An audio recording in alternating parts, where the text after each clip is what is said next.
Okay, thank you so much. At naway masaya kayo na buong araw magkakasama po tayo. Ano po?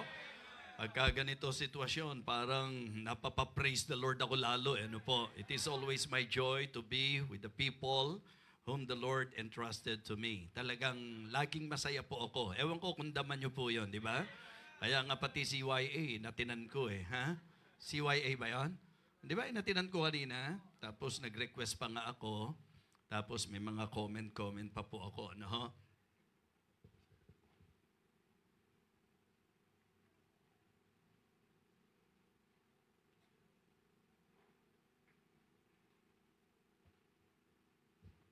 Alam nyo na ang sasabihin ko, ano po? Ha? Dahil kung kilala nyo ako, kilala ko rin kayo. Ha? Oxy Golden talaga. Ibang-iba. Yung hagod sa lalamunan at ang epekto sa iyong kalakasan. Tandaan, Oxy Golden. 300 plus, okay? So, after this, siguro kung sakali man, konting kwentuhan, pero yung office po, pag ikinlose ko po yon, please understand, sapagkat mag-speak po ako sa Italy. Ano po? Doon sa gawain po natin sa Living Water Baptist Mission Milan. So kaya pagka-close na po yan, huwag nyo na pong piliting kumatok sapagkat kailangan po na closed door talaga yon para hindi po ma-distract doon po sa aking pag-speak mamaya sa kanila. And please always include in your prayers yung ating pong mga missions. Ano po? Without you knowing, sabi ko nga nitong mga nakaraan, ang dami pong bagay na I need to attend to, and because of that, physically, mentally, emotionally, talagang medyo nararamdaman ko po siya. Not necessarily problem, but to listen, di ba? To different people. Kaya nga yung ibang katwiran nila, ayoko nang makadagdag pa kay Bishop.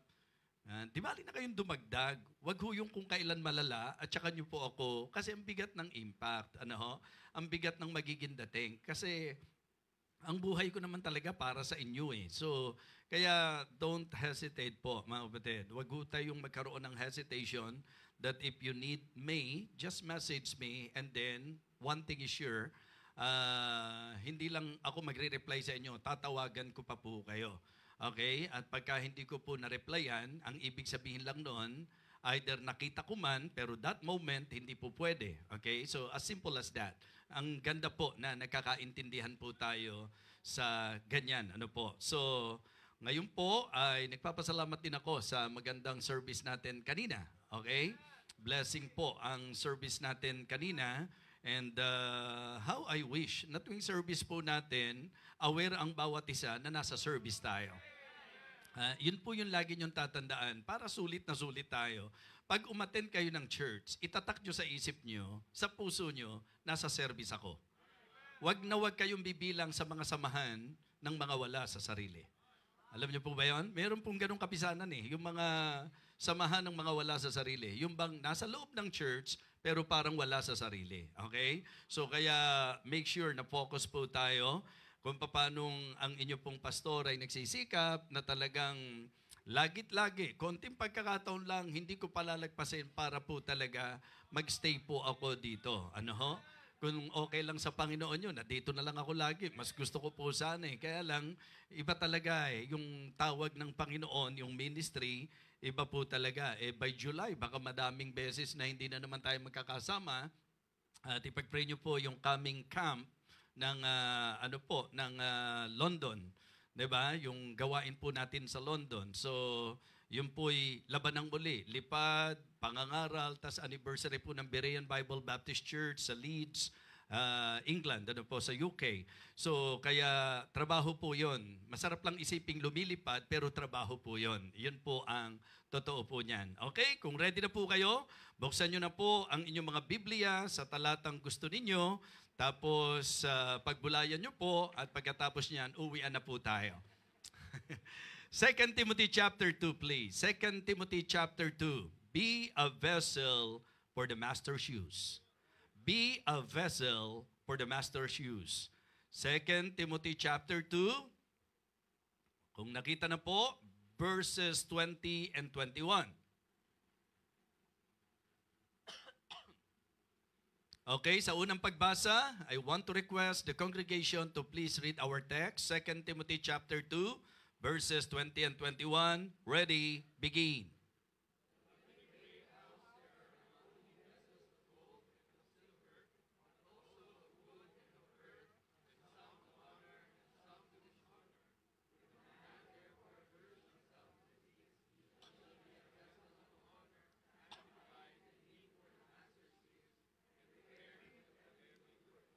But in a great house there are not only vessels of gold and of silver, but also of wood and of earth, and some to honor and some to dishonor. If a man therefore purge himself from this, he shall be a vessel unto honor, sanctified and meet for the master's use, and prepared unto every good work. Again, the title of our message this afternoon, Be a Vessel for the master's use. Let us pray. Dakilang Diyos, sa iyo ko po ipinagkakatiwalang muli ang iyong salita na ipapangaral. Nawa pagpalain mo po, hindi lamang kami, kundi lahat ng kasama po namin through online, Panginoon. Salamat po sa kanilang faithfulness sa iyo, na sa kabila po ng sitwasyon na kagaya nito, sila po ay patuloy na nakikisama po sa amin. I pray, O Father, that you will again empower me and give me wisdom. Guide me, O Lord, at nawa maliwanag ko pong maipangaral ang iyong salita sa bawat isa. Salamat po sa kalayaan na mayroon po kami na lagit-lagi makapagbukas ng iyong banal na aklat at maipangaral po ito ng buong kapangyarihan. Ito po ang aming panalangin, O Diyos, sa pangalan po ng aming Panginoong Jesus. Amen. Amen. Okay, please be seated. Okay, be a useful vessel. Be a vessel unto honor. At diniretso ko na po, be a vessel for the master's use. So tayo po, mga minamahal, ay magandang maging sisidlan para sa gamit ng ating Panginoon. Po pwedeng ikaw ay talented, po pwedeng ikaw ay multi-talented, maaaring ikaw ay potensyal, maaaring ikaw ay mayaman, pero anong silbi na talented ka, multi-talented ka, mayaman ka, pero hindi ka naman nagagamit ng Panginoon? So ang pinaka-emphasis natin ay ang usefulness. Yung bang ako at ikaw ay magamit ng Panginoon. Now, kung titingnan nyo po itong ating talata, ito po ay isang ilustrasyon. Na sa bahay daw po, meron dalawang klase ng sisidlan. Yung sa ikapupuri at hindi ikapupuri. Yun daw pong, di ba, of gold and of silver, wood, and of earth. Iyan po yung sinabi dito sa ating talata. So, kaya para sa akin po, dapat maging concerned po tayo. Kasi ang maging Kristiyano po ay malaking pagpapala. Pero dakilang pagpapala na maging Kristiyano na ginagamit ng Panginoon. Diba? Ibig kong sabihin, mga kapatid, ang worth ng buhay ko bilang Kristiyano ay yung gamit ng Panginoon sa buhay ko. The same thing with you, mga kapatid. Mararamdaman nyo po ang worth ng inyong pagka-Kristiyano pagkagamit kayo ng Panginoon. Diba? Sa anumang larangan, sa anumang paraan, sa anumang kaloob o kakayahan, sa anumang sitwasyon o kalagayan na kayo po ay ilalagay, it is always good na maramdaman po natin na ginagamit tayo ng Panginoon. Amen? So, lahat po ba tayo willing paggamit sa Diyos? Hindi mo kailangan maging matalino para magamit ka ng Panginoon. Hindi mo kailangan maging sikat para magamit ka ng Panginoon. Ikaw ay magandang matuto sa message natin ngayon because I believe ang kalooban ng Diyos sa kanyang mga anak ay ang magamit para sa kanyang gawain. Young people, yung mga ginagawa nyo, it is not just for fun. Okay, the programs and all the activities of the youth, hindi po ginagawa yan para maging masaya lang po kayo. Tama na maging masaya kayo, but I believe mas malalim ang purpose kung bakit gumagawa ng ganyang mga programa sa young people. Okay? And if you are aware and observant, I want you to understand that the reason why you are doing that and your leaders are doing that, it is because gusto nila na ma-develop ang kung anumang kakayahang meron kayo and sa pamagitan niyan, magamit kayo ng Panginoon. Amen? Kaya lang po, meron pong vessel unto honor at saka vessel honorable vessel. Meron pong ganon. So kaya maganda na ang ipag-pray natin specifically, maging sisidlan sa ikapupuri po tayo. At kung interested kayo, dito po sa sulat ni Apostol Pablo kay Timoteo, makikita natin yung pong mga bagay na makatutulong para ako at ikaw ay maging sisidlan para sa gamit ng Panginoon. So again, my challenge this afternoon, Christians, be a vessel for the Master's use. Number 1, know your scripture. If you really want God, if you really want God to use you, ang unang gusto ko pong dapat malaman po ninyo ay ang Biblia. Ang Biblia ang gagabay kung paano tayo gagamitin ng Panginoon. Ang Biblia po ang siyang panuntunan sa paggamit ng Panginoon sa atin.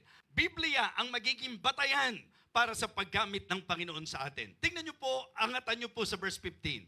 Ang sabi po ni Apostle Paul, study to show thyself approved unto God, a workman that needeth not to be ashamed, rightly dividing the word of truth. So dito ko po isinesentro yung pong puntos natin that as believer in Christ, we should know the scripture. Amen? Dapat alam natin ang Biblia, alam natin ang kasulatan. Kaya nga sabi ko, sa exposition po mga kapatid, in expounding that verse, malinaw ang sabi. Ang sabi po, study to show thyself approved unto God. Ang concern ay yung maging approved tayo sa Panginoon. Nang ibig sabihin, approved unto God, a workman that needed not to be ashamed. Yung pong masasabi nating walang dapat ikahiya. Okay? At ang susi, rightly dividing the word of truth. Pagka tayo po ay tama sa usapang salita ng Diyos, hindi tayo mapapahiya. At dahil hindi tayo mapapahiya, approve tayo sa ating Panginoon. Mga kapatid, in line with this message, makikita nyo po that one of the concern of the Apostle Paul is to give warning to Timothy or to alarm Timothy about the dangers of these last days. Remember, in 2 Timothy chapter 3, kung papansinin nyo po, karugtong po yan. Alam nyo ba yon? Na ang chapter 3, karugtong ng chapter 2? Di ba? Yan ang maganda, na maintindihan nyo po. Magkakarugtong po yan. Karugtong din po yan yung chapter 4. Sa chapter 3, aware tayo that the Apostle Paul alarmed his son in the faith concerning the dangers of these last days. Ang itinawag po ni Paul sa panahong ito, perilous times. Di ba? Mapanganib na panahon. At yung usapan pong panganib dito, hindi holdapan ang issue. Hindi kidnapping ang issue. Ang makikita po nating sentro ng panganib ng panahong ito, isa na po dyan yung mga klase ng takbo ng buhay ng tao, maging sa usapang katuruan. Kaya nga ang sabi po ng Biblia, pagka Kristiyano ka, tiyak magsasuffer ka ng persecution eh. Verse number 12 ng chapter 3. Yea, and all that will live godly in Christ Jesus, anong sabi po? Shall suffer persecution. But evil men and seducers shall wax worse and worse, deceiving and being deceived. Okay? Pero ang sabi po ng verse 14, but continue thou in the things which thou hast learned and hast been assured of, knowing of whom thou hast learned them, and that from a child. Anong pinaalala niya? Thou hast known the Holy Scripture, which are able to make thee wise unto salvation through faith which is in Christ Jesus. And then, he emphasized to him, all Scripture is given by inspiration of God and is profitable for doctrine, for reproof, for correction, for instruction in righteousness, that the man of God may be perfect, truly furnished unto all good works. Kaya po, pagdating sa chapter 4, nakarugtong ng chapter 3. Ang sabi niya, I charge thee therefore before God, who shall judge the quick and the dead that is appearing at his kingdom. Ano sabi verse 2? Anong sabi po? Preach the word, be instant, in season, out of season, reprove, rebuke, exhort with all long suffering and doctrine. We can see here how the Apostle Paul emphasized the scripture. Yung usapang salita ng Diyos. Mga kapatid, mga minamahal, it is good to learn and to know the scripture. If you really want God to use you, if you want to be a vessel for the Master's use, you should know the Holy Scripture. Kaya mga kapatid, bantayan natin ang attitude natin. Don't just attend. Open your Bible. Study the Word of God. Listen very carefully because it is an advantage for us na para magamit tayo ng Panginoon, dapat alam natin ang salita ng Diyos. Amen? Kaya natutuwa ako sa mga members na ang isa sa pinasasalamatan nila, nasa church tayo na nakasentro sa Biblia. Nasa usapang Bible, sound ang ating pong doctrine. Sentro sa Bible ang ating turo. Mga kapatid, mga minamahal, importante po na maramdaman nyo po na sa heart ng inyong pastor, because ang nais ko po, magamit tayo ng Panginoon, wag ho tayong magpagalingan lang, wag ho tayong magpasikat lang, alamin natin ang salita ng Diyos para ikaw at ako ay hindi mapahiya, maging aprobado sa Panginoon. Amen? And to become a vessel for the Master's use. Kamusta ang disiplina mo sa Biblia? Mga kapatid, please, huwag niyo pong ikakasama ng loob ito. Sa school, pag kayo pupunta sa eskwelahan at ipagbibilin sa inyo na dalhin ninyo ang pinaka-textbook, hindi kayo papalag. Alam niyo yung disadvantage sa inyo pag hindi niyo dala. Sa church, ang isa sa sentro natin dito, preaching. Ang preaching nanggagaling sa salita ng Diyos. Kaya ini-encourage ko kayo. Dalhin nyo pa rin po ang Biblia nyo, mga kapatid. Bring your Bible. Amen? Buksan po natin, makasanayan po natin. Nakakahiya na gusto mong magpagamit sa Diyos, pero pinabubuksan ang Genesis, pinipilit mong hanapin sa gitna ng Biblia. At napakahirap din na may Biblia ka, umaasa ka dyan sa makikita mo sa screen. Mga kapatid, mga minamahal, let us discipline ourselves. Let us bring our Bible. At tayo po ay magkaroon ng habit na sa pag-aaral po natin, sumunod tayo sa talata. Hindi po maganda sa church ang tulala. Ang maganda sa church, nakatutok sa pag-aaral ng salita ng Diyos. Amen? Siyempre ngayon, medyo maintindihan ko kayo dahil nai-starstruck pa kayo sa akin. Nawawala kayo doon sa talata, ano? Opo, ito nga ako'y magsasalamin, asiwang-asiwa pa rin po ako, mga kapatid. Pero masasanay din po kayo, ha? Masasanay po ito. Pero Ate Miriam, ako lang to. Maniwala ka sa akin. Ha? Ako lang to, Ate Miriam. Dinadaan ko po sa masayang paraan. Pero gusto ko pong sabihin sa inyo na ito isang mahalagang rebuke. Huwag niyo pong katamarang dalin ang Biblia ninyo. Di ba? Always bring your Bibles with you. Para paglalakad mo pa lang, nagbibigay ka na ng mensahe ng halaga ng pagpunta sa church. Kasi kung lalakad kayo o pupunta kayo sa church na wala kayong dalang Bible, ni hindi magkakaroon ng idea ang mga tao na ang linggo ay araw na para sa Panginoon. Pero kapag ka po may service, dala nyo yung mga Bible nyo, para na rin kayo nagsalita sa mga tao nakakita sa inyo, magwo-worship siya, sasamba siya. Bakit? Sapagkat isa sa mapagkakakilanlan sa sumasamba, dala niya ang kanyang Biblia. Ngayon, wag naman dala nyo lang ang Biblia nyo. Diba? So, para hindi kayo tamarin, mga kapatid, encourage ko kayo. Bumili kayo ng ganitong Bible, mga kapatid. Napakadaling dalin. Napaka-hand carry, mga kapatid. Diba? Ito ang dalin yung Bible. Sa soul winning, tanong mo lang sa kanya, tatanggap ka ba? Hindi. Diba? Tatanggap ka ba? Hindi. Okay? Mga kapatid, napakasarap na sa church natin, ang isa sa matanaw pa rin, ang mga mananampalataya rito ay talagang aktibong nagdadala ng salita ng Diyos. Amen?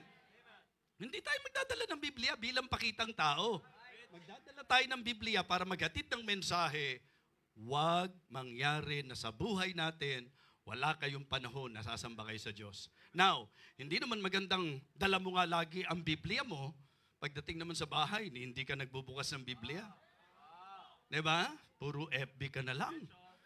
Hindi maganda yun. Tapos, hindi ka na nagbukas ng Biblia, nakipagdebate ka pa doon sa mga nag-post ng hindi mo nagustuhan, ang tagal-tagal. O kaya, napakahusay mong makipag-message sa kung kani-kanino, pero yung mensahe ng Diyos, mga kapatid, binabaliwala mo. Mga kapatid, let us discipline ourselves. Let us study the Word of God. Again, study to show thyself approved unto God. Sabay-sabay kayo, mga nakakakabisa. Ready, begin.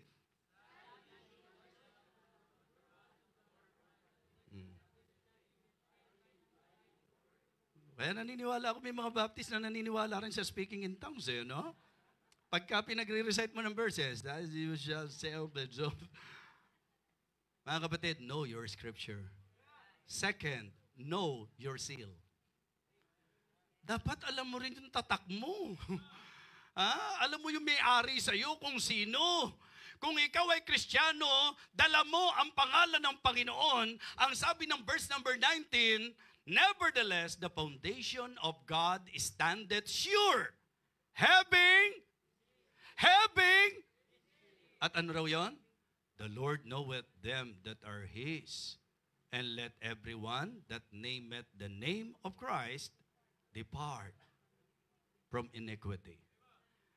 Gusto kong makita nyo po yung halaga na yung ating pong kalagayan, inaangkin tayo ng Panginoon. Di ba sinasabi natin, a lot of people, even today, they are claiming that they are of God. Many people are claiming that they are also of God. Pero mga kapatid, maliwanag po ito eh. Yung claim mo, isang bagay yon. Pero yung claim mo, hindi garantisado yon. Ang garantisado, yung claim ng Diyos. At dito magandang makita natin that the Apostle Paul emphasized to Timothy to give importance about our zeal. Na ang sabi po, the Lord knoweth them that are His. Diba? Kilala ng Panginoon kung sino ang sa Kanya. Ito ang dapat mong i-secure. Ito ang isang bagay na dapat mong tiyakin na ikaw ay hindi lang nag-aangkin, na ikaw ay sa Diyos, o hindi ka lang nag-aangkin, na ikaw ay inaangkin ng Diyos, kundi ang maganda, talagang ang Diyos, totoong inaangkin ka. Diba? Kahit saan ka mapunta, know your seal. Kahit sino makahalubilo mo, know your seal.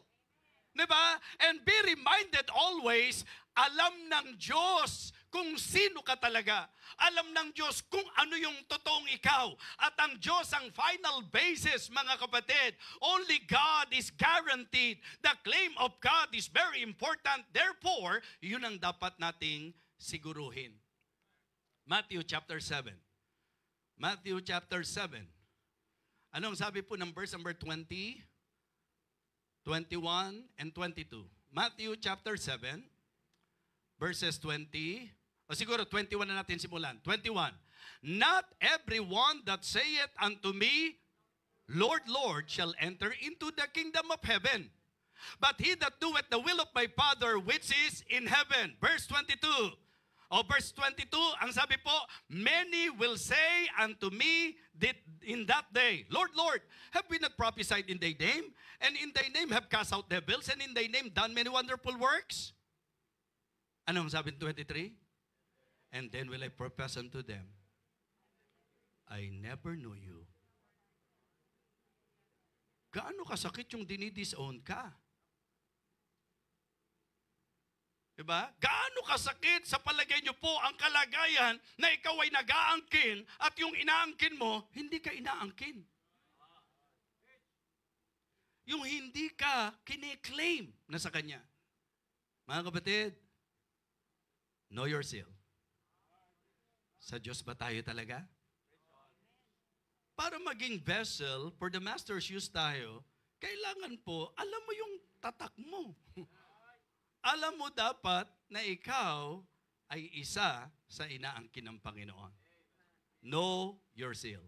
Thirdly, know your sanctification. Know your sanctification. Verses 20 and 21. But in a great house, there shall not be, okay? Ang sabi po, there shall not be vessel unto, of gold and of silver. Pakisundan niyo po yung talata natin. Okay? Ang sabi po ng 2 Timothy chapter 2, minsan kaya ayokong titingin sa screen eh. Nakakanda, bulul-bulul tuloy ako eh. Kaya buti pa, idiretso ko na lang po eh. Mga kapatid, ang sabi po ng Bible, but in a great house, there not shall be only vessel of silver and gold. Okay? Of gold and of silver. Diba? Ang sabi po, meron din daw po na wood and of earth. And some to honor, and some to dishonor. In verse number 21, but if a man purge himself from this, he shall be a vessel unto honor. Amen? Sanctified, meet for the master's use, prepared unto every good work. So, Kristyano, importante po na alam natin na pinapaging banal na po tayo. Amen? Para maging vessel for the master's use po tayo, dapat tayo po ay mabago. Dapat tayo po ay malinis. Dapat tayo po ay maging kapuri-puri. Kaya know your sanctification. And sanctification is the work of the Holy Spirit, sapagkat pagka-Kristiyano ka, hindi naman ikaw, kundi ang banal na Espiritu ang gumagawa sa iyo. Amen? I mean, every day, the Holy Spirit is working. At yan po ang isa sa trabaho po niya, sanctification. At alam natin na ang sanctification process po yan. As we continue on in the Christian life, mapapansin po natin na kung saan sa gawa ng Banal na Espiritu, unti-unti tayo po'y nababago. And the reason why God is sanctifying us, sapagkat ang kalooban ng Diyos, magamit tayo. Maging vessel for the master's use po tayo. So, know your sanctification. Ibig sabihin po, parang yung concept lang. Hindi ba sabi ni Apostle Paul sa Philippians chapter 2, verse number 12 and verse number 13?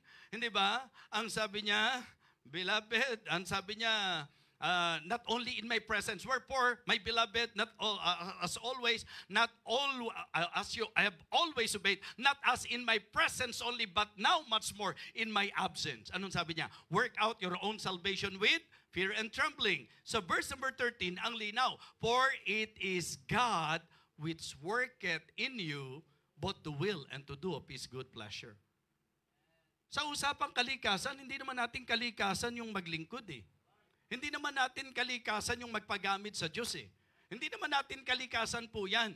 It is the work of the Holy Spirit in the lives of the believers, and that is the reason why ako at ikaw ay dapat maging aware, and let us allow the Holy Spirit to just work in our lives so that God can use us. Amen?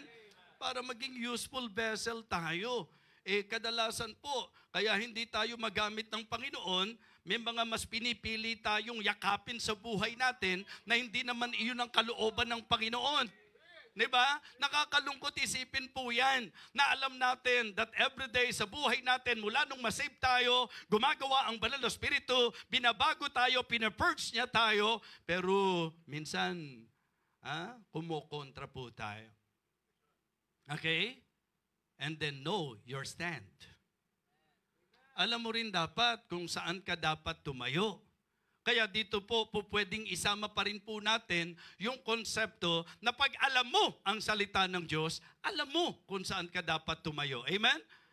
Sa idea po, dapat alam mo what is black and what is white.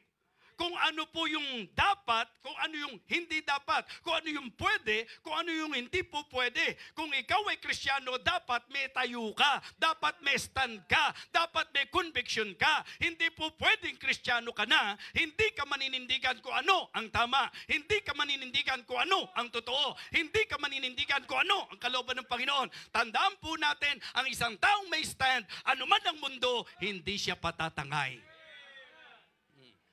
Diba? Know your stand. Ang ibig sabihin nito, dapat bilang Kristiyano, alam mo yung hindi para sa atin. Kristiyano, hindi na para sa atin ang inuman. Hindi na para sa atin ang mga bisyo.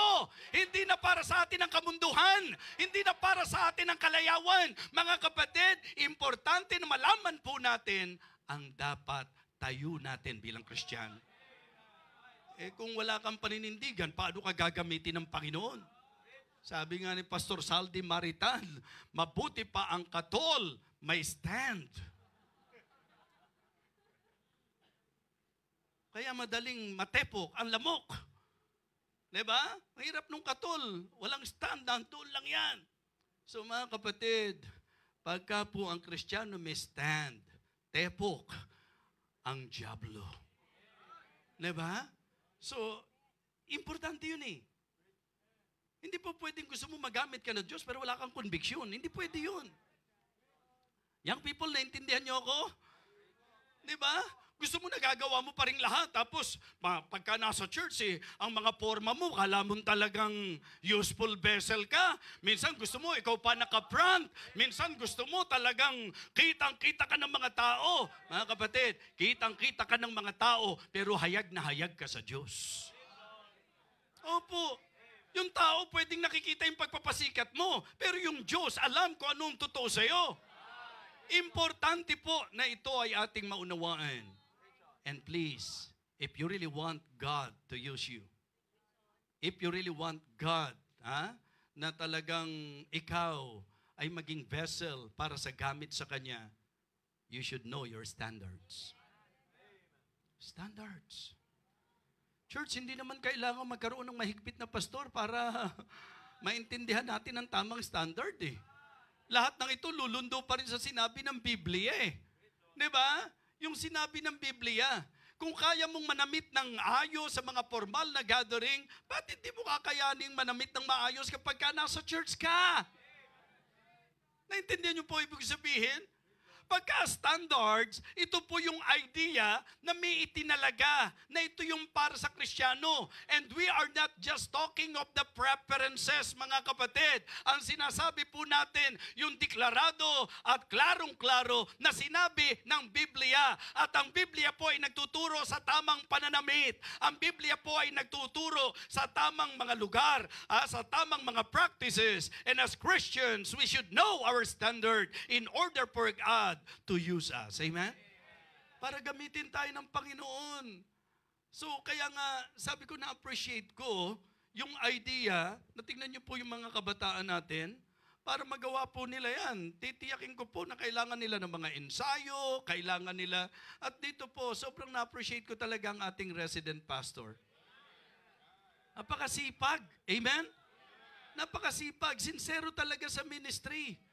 Of course, na-appreciate natin lahat ng pastoral staff, preachers natin, yung mga workers natin, I appreciate you all. Pero sinasabi ko po sa inyo that one of the blessings that we have here in our church ay yung bigyan niya tayo ng resident pastor na kung tutuusin, hindi siya perfecto, and in fact, mula nung inilagay ko siya, palagay ko po kahati na siya sa mga masasabi natin na mga pressure sa buhay ko bilang pastor sapagkat nararamdaman niya yung difficulty na mag-aalaga ka ng mga kabataan na may kanya-kanyang gawi, kahit po doon sa mga members natin, mga kapatid, sapagkat sa totoo lang, kung meron tayong po problemahin sa church, ito po yung mga Kristiyano na wala pong paninindigan o yung mga Kristiyano na wala pong standards. May mga Kristiyano po, baba-baba ng tingin sa gawain ng Diyos eh. Kaya naman para sa Kanya, ano ba kung dumating tayo ng late? Diba? Mahalaga umattend tayo. Hindi ba ang mas tamang usapan ganito? Teka, gawain ng Diyos yung pupuntahan natin. Kung sa ibang mga bagay, ayaw nating malilate. Lalo sana sa gawain ng Panginoon. Isipin niyo po, if the mentality of the believers will be like that, ano mangyayari sa gawain? Gawain ng Diyos eh. Love, ano ba yung suot mo? Bakit? Importante umattend. Importante rin kapag tama yung kasuutan mo. Kasi sabi ng Biblia, sa mga babae, let your women learn to adorn themselves in modest apparel. Kayo na yun. Kayo na tumuklas kung ano po yung modest apparel. So kaya tayo po, wala tayong pangsariling pagbabawal. Kung ano po yung sinabi ng Biblia, yun po yung sinusunod natin. Diba? Kaya nga, diba, mga deacons natin, tanungin nyo po sila. Sinasabihan ko sila, even yung mga ushers natin, tanungin nyo po sila. Sinasabihan ko po sila. Kasi ako yung pastor na hindi ako mahigpit, pero ayoko naman pong maging pastor na maluwag. Naintindihan nyo po? Hindi po ako ganun kastrikto, pero ayoko namang maging lenient. Ang ibig ko pong sabihin, biblical lang tayo. Ang ibig ko sabihin, balanse lang po tayo. Kaya po, natutuwa ko sa mga attitude, napaka-positibo pagka itinatama mo. Opo. Siyempre, pagka nag-usher kayo, kayo ang una na sumasalubong sa mga attend. Maliban na lang, kung usher kayo, dito kayo nakapwesto sa pulpito, di ba? Pero ang ushering, basically, ang idea, kayo yung nagwe-welcome. Ang ibig sabihin, kayo ang unang muka ng ating gawain. Kaya kapag pinag-usapan kung paano nyo ikakandak ang sarili nyo, napakalaking blessing nun. Dahil kayo pa lang nagdidikta na ng magandang standard ng gawain natin. Diba? At ito nga po baka makalimutan kong sabihin. preferred ko pa rin po na pagkakanta kayo at may kopya kayo, wag cellphone ang hawak nyo. Ako po ito. Inaamin ko lang po kasi mahirap na. Baka mamaya hawak-hawak mo yan, biglang may tumawag sa'yo. Diba? So, I mean, kung po pwede, yung pong kopya pa rin talaga, mga kapatid. So, ang ibig ko pong sabihin, parang umaamin lang po ako na naasiwa ako na yung mga kumakanta sa harap, hawak niya mga cellphones. Oo. Yung iba, kabisado naman yung kanta, kaya lang may ML pa doon sa habang kumakanta. Ang ibig ko pong sabihin, mga kapatid, dahil pinaghahandaan yan. Yung iba nga, minimemorize pa yung kanta di ba? So tayo, dahil hindi naman ganun kadali na ma-memorize po yan, at least, maramdaman. Ibig sabihin, lagyan natin ng standard. Yung idea po na meat for the master's use, hello, are you still listening? Ano ang understanding nyo po doon sa meat for the master's use? Diba? Ang idea nito, may standard. Hindi lahat gagamitin. Hindi lahat tatanggapin kasi yun ang pattern Diba? Sa Romans 12, may reasonable service, may acceptable service, valid service, mga kapatid. Yun po, approved service. Yun pong makikita natin. It means to say, not all services are acceptable. Like offering. Hindi lahat ng offering acceptable. Mga kapatid, pagka tayo sasamba, pakita nyo naman na may standard ang ating pagsamba. Pagka kayo magbibigay, ipakita nyo naman na may standard yung inyong pagbibigay. Everything na gagawin natin, dapat hindi nagbababa sa Diyos na dapat itinataas natin. Amen? Yun po mga kapatid. Kaya ko lang sinasabi ito, para wag naman nating hatakin ang church na kahit ano na lang ang suot. Diba? Wag naman hatakin natin yung church sa mababang antas. Iparamdam natin that we are really worshiping the King of Kings and Lord of Lords.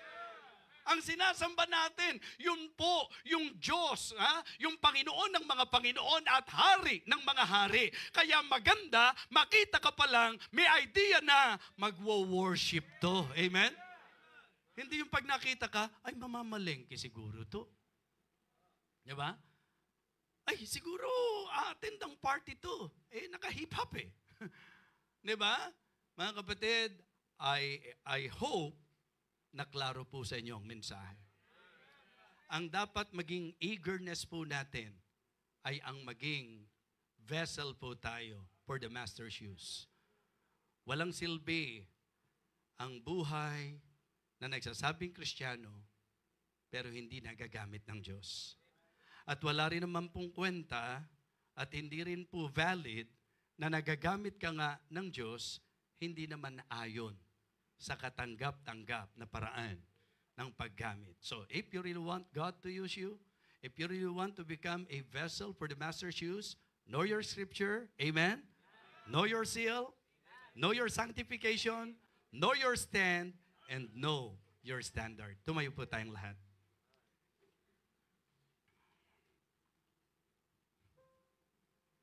Hindi ba pagka ipinapangaral ang salita ng Diyos, may pagtuturo, pagsansala, pagsaway sa ikatututo na nasa katwiran? Sa message na ito na inyong napakinggan, meron bang pagtuturo? Meron bang pagsansala? Meron bang pagsaway? Meron bang instruction para sa ating ikatututo? Correction na ginawa ang Panginoon? Kung sa ganung paraan ang usap ang Panginoon sa inyo ngayon, and you are willing na magpasakop, sumunod sa kung ano ang ayon sa itinuturo ng banal na kasulatan. Kung ano ang kalooban ng Diyos. Napakasaya ng Kristiyano na nagagamit ng Panginoon.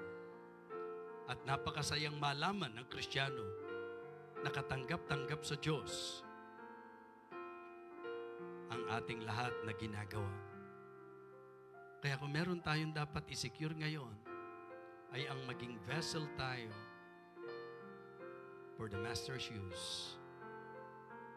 Niniwala ako, malinaw po ang mensahe.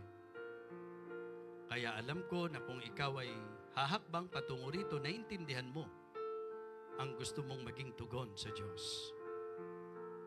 Sa pagkakataong ito, kapatid, if the Lord rebuked you, if the Lord reminded you, kung may mga realization, lagi namang ganun. Kung may realization at meron kang response, gusto mong ipadama sa Diyos ang tugon ng iyong puso. Why not come to the altar ngayong sandaling ito and pray to God and tell God, Lord, I really need this message. We really need this preaching.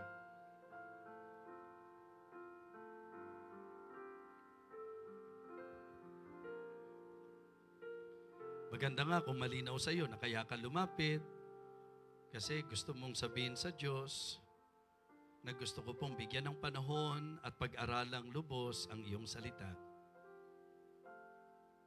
Lalo na ipinaalala sa atin ng Kristiyano, meron pong tatak ang Panginoon at ang sinasabi roon, the Lord knoweth them that are His. At ang sabi niya, let them that name at the name of Christ depart from iniquity. Sanctification, Kristiyano, hindi gagamit ang Diyos ng maruming sisidlan. Kailangan po maging vessel unto honor tayo. Sanctified, meet for the master's use, prepared unto good works. Malaki maitutulong if you will know your stand.